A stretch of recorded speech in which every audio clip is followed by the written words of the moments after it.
Let's talk about the new book. I know it came out at the start of the year, Fast This Way, How to Lose Weight, Get Smarter, and Live Your Longest, Healthiest Life with the Bulletproof Guide to Fasting. I mean, it sounds amazing. And I believe you've been fasting for years and long before this, gained any widespread popularity. But I'm sure there's a lot of misconceptions around fasting. People hear about their various fad diets and so on. But how do you define fasting?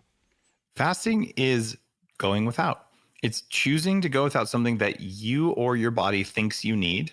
And an example is food, the most obvious form of fasting. If you're a man, you go about 70 to 90 days without eating before you die. So if you didn't get the muffin before you walked in to the courtroom, the truth of the matter is that you're not going to die. The reality of the matter is that you'll probably feel like you're going to die. So what you do when you do something called intermittent fasting, which has been a big part of the Bulletproof program, is you basically teach the body to stop whining so much about things that it thinks it needs that you don't need. And the reason this is important is some of the new research in Fast This Way is that 15% of the average person's thoughts every day are about what's for lunch. And you can use the techniques in this book to turn off the hormones and turn off the biological response that sucks your brain power. And when that happens, there's a sense of clarity that comes. It's one of the many different ways you can bring clarity into your thinking and more energy into your thinking. And I promise you that if you're sitting there thinking about tacos and it's 11 a.m. and you're looking to pay attention and look like you're paying attention in a courtroom, thinking about tacos doesn't serve you, yet you're doing it. It is something that you can switch off. And if you're the guy who has the most energy, the most focus, and it costs you less to have those than everyone else, you have an unfair advantage. So intermittent fasting is about teaching the cells to make more energy and teaching your body to not give you a sense of anxiety around food. And another name for this is metabolic resilience.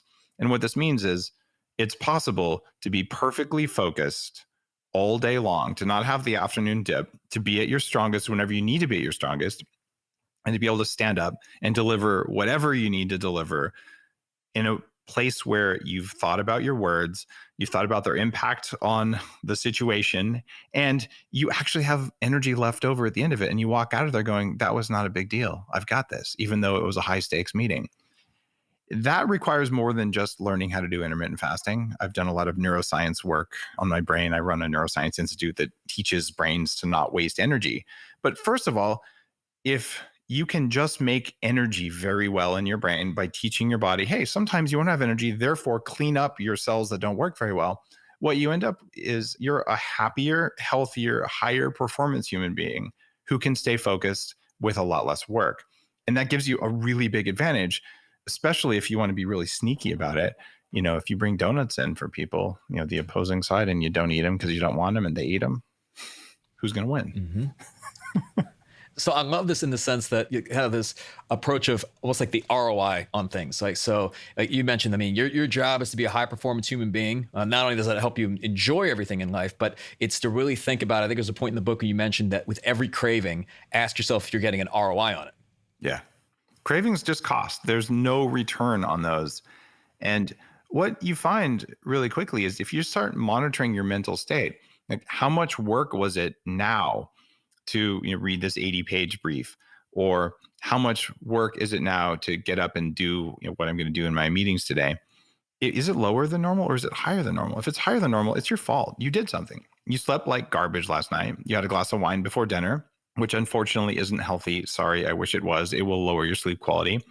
But what you will find is that if you said, oh, this morning I'm going to make myself breakfast, and you have a healthy breakfast of oatmeal and croissants and carbohydrates and honey and God knows what, and you put who knows what else in your moldy coffee that you bought at the corner on your way into the office, you spend a lot of money and time on that, and the ROI was terrible. I will propose to you straightforward that if you had no breakfast, or you had bulletproof coffee for breakfast, you will actually have more mental clarity, and you'll save time, and you'll save a negligible amount of money. It's not really about money at that point. It's just about, did I have more energy, more focus? Yes, you did. And a side effect is you'll live longer. But hey, there's that.